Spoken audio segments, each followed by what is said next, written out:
Olá, gente querida do coração verde e amarelo, mais uma edição do Jornal Foco do Brasil, sempre compromisso com a verdade. Participe do chat ao vivo, também deixe seu comentário. De novo, queremos saber de onde, de qual lugar maravilhoso do Brasil ou do mundo você acompanha esta edição do Jornal Foco do Brasil. E vamos agora às notícias de hoje.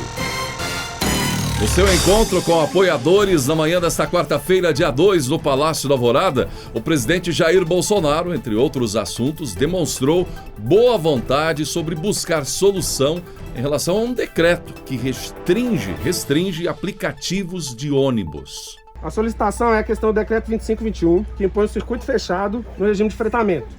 A gente tem decisões na Justiça de Minas, São Paulo, dizendo que essa norma que o decreto impõe é inconstitucional.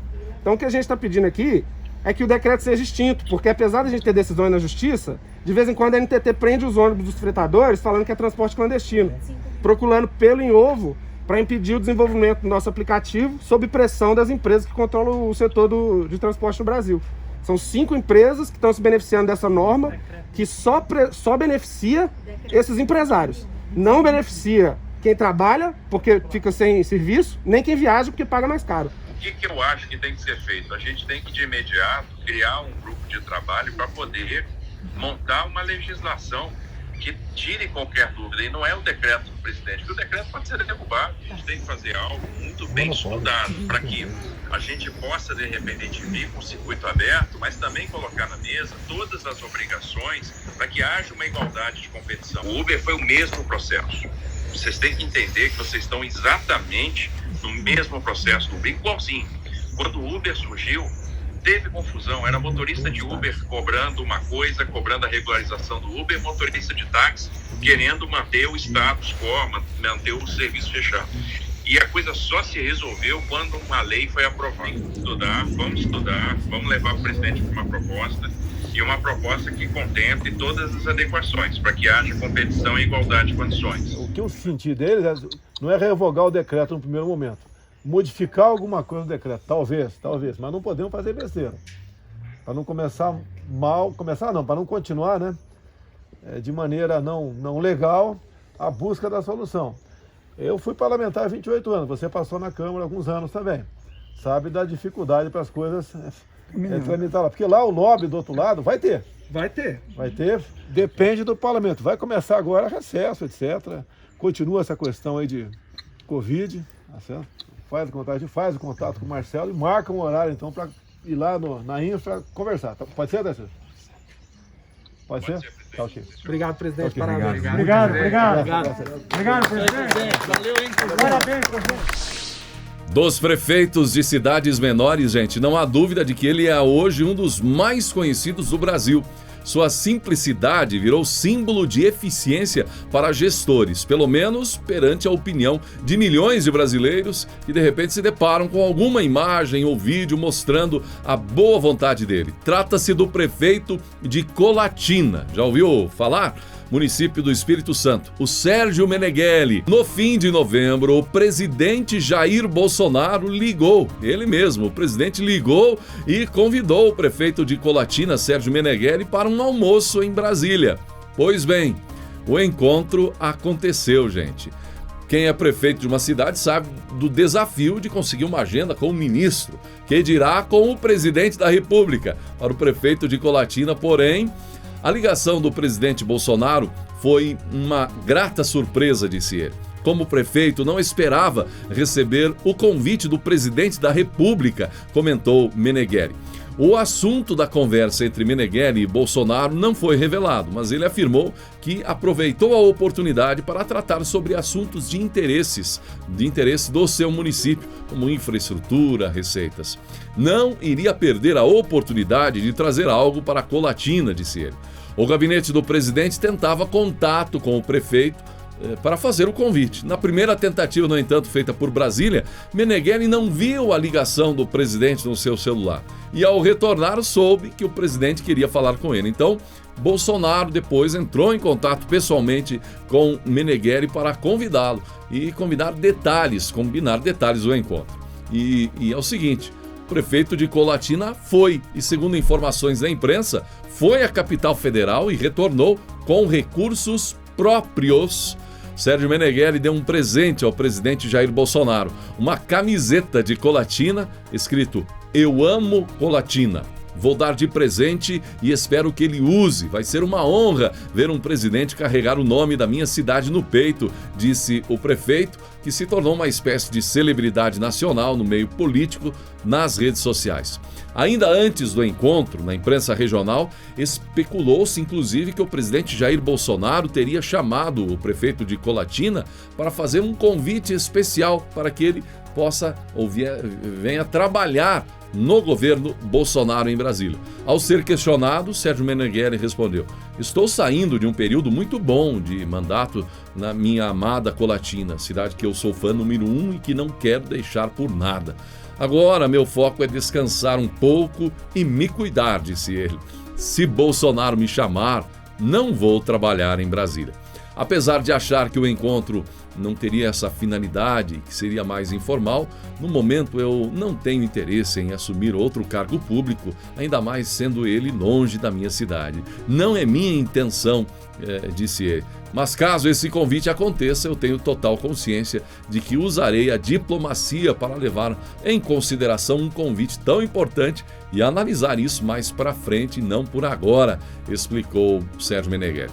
A ligação de Bolsonaro foi uma grata surpresa, disse ele, que ficou lisonjeado. Diga aí, você é a favor ou contra o voto obrigatório? Se acha que não deveria ser obrigatório o voto, saiba que o vice-presidente Hamilton Mourão disse que é preciso repensar o voto obrigatório no Brasil. O vice-presidente da República, Hamilton Mourão, em conversa com jornalistas, falou sobre a importância de se repensar o voto obrigatório no Brasil. Mourão falou sobre as abstenções que têm ocorrido eleição a eleição e neste ano de 2020, na visão dele, houve um aumento por conta da pandemia de coronavírus. Agora, em 2020, essas eleições municipais, quase 30% dos eleitores se abstiveram de votar. Mourão chamou a atenção para aqueles candidatos que perderam para votos nulos, brancos, enfim, abstenções de uma maneira geral, né? E chamou a atenção também para os institutos de pesquisa. Segundo Mourão, esses institutos precisam rever as suas metodologias porque furaram e furaram feio. Em relação aos institutos de pesquisa, não é a primeira vez que a gente vê esses institutos falhando, né? Em 2018 foi bem escancarado isso, né? E agora em 2020 também. E o mais curioso é que eles sempre erram para um lado só, né? Sempre para o lado da esquerda. Em relação à obrigatoriedade do voto, é mais uma dessas contradições da democracia brasileira, né? Onde você tem o direito de ser obrigado a fazer alguma coisa. Então você tem o direito de ser obrigado a votar, você tem estão querendo agora implementar o seu direito a ser obrigado a tomar uma vacina e não ir por sua vontade ou deixar de ir, né? Enfim, de tomar a sua decisão. Você tem o direito à obrigatoriedade das crianças irem para a escola. A educação é importante? É óbvio que é importante, né? Mas como é que você vai colocar na cabeça de jovens, né, que desde pequenininhos são ensinados que são obrigados a ir para a escola, né, e não mostrar para essas pessoas pequenininhas a importância da educação, né, mostrar a importância de desenvolver o intelecto, a capacidade cognitiva. Então tem essas contradições, né? No lugar de ser uma conquista, a educação acaba se tornando uma obrigação e muitas vezes não eficiente, como a gente tem acompanhado, infelizmente, em números aqui no Brasil. Enquanto os investidores estrangeiros estão otimistas com o Brasil, colocaram 32,7 bilhões de reais na Bolsa Brasileira, maior valor, gente, desde 1995. O índice Ibovespa teve alta de 18% agora no mês de novembro, um dos maiores crescimentos entre as principais bolsas mundiais, sinalizando que esperam o Brasil acelerado rumo ao futuro A Argentina, governada pelos peronistas Alberto Fernandes e Cristina Kirchner, perderá neste ano 12,9% do produto interno bruto, mais que qualquer economia do G20. É o que informou a Organização para a Cooperação e o Desenvolvimento Econômico, OCDE. O país já vinha sofrendo com 2 anos de recessão, dívida externa em moratória, inclusive, e inflação disparada. A crise começou nas gestões Kirchner e se agravou durante o mandato do ex-presidente Maurício Macri. Mas o jeito que a dupla Fernandes-Kirchner lidou com o coronavírus agora, neste ano, acentuou as dificuldades financeiras do país. As medidas sanitárias tomadas pela Casa Rosada fecharam o círculo de um 2020 tenebroso. Pior, inclusive, que o 2002 da crise do Corralito, quando a atividade econômica argentina afundou 10,9%. Além disso, a recuperação não será tão rápida como nos demais países incluídos na lista, na análise da OCDE.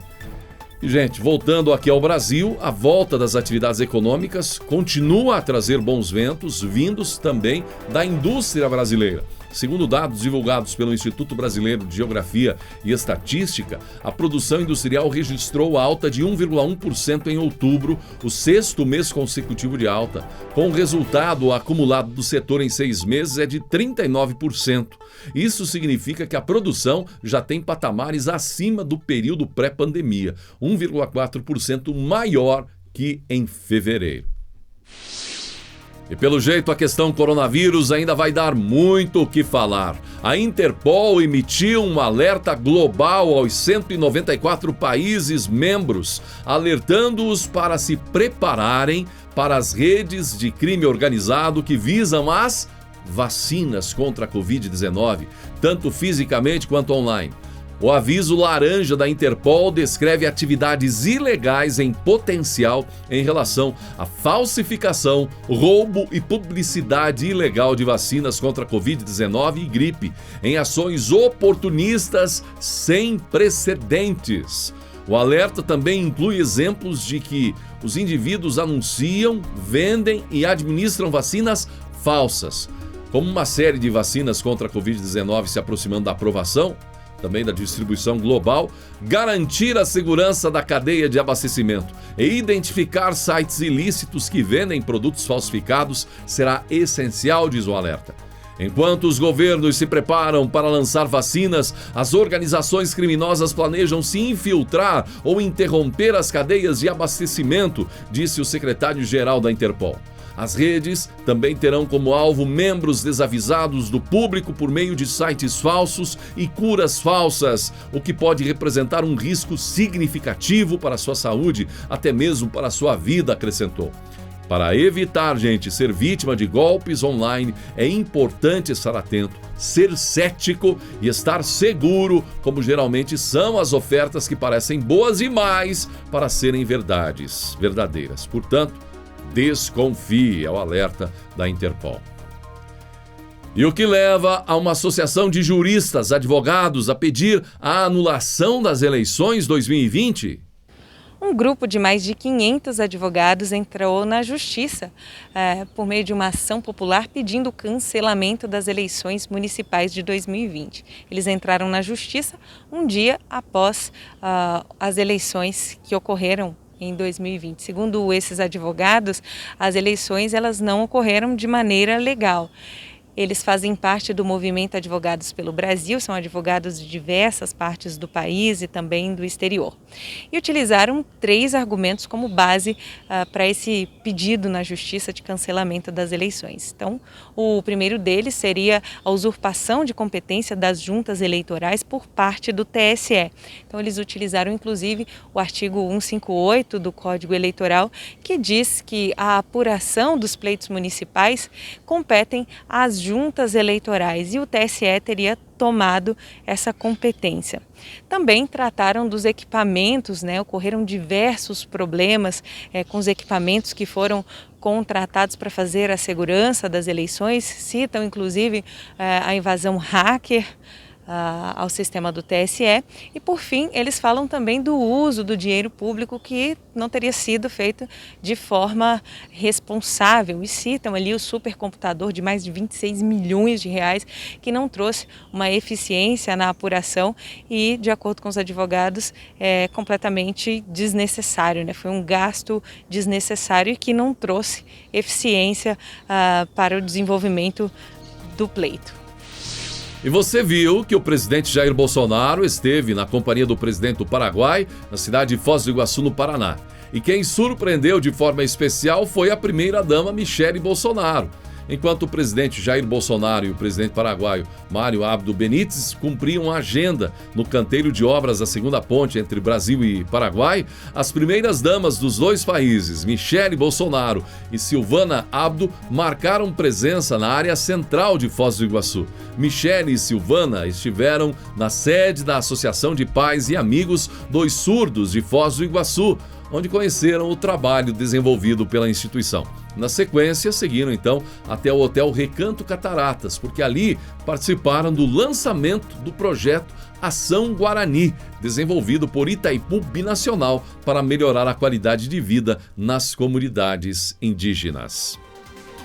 E assista agora mais uma emocionante reflexão no canal Reflexões. Clique no vídeo que está aparecendo, assista uma bela e emocionante lição de vida no canal Reflexões. Gratidão pela sua atenção e até a próxima edição do Jornal Foco do Brasil.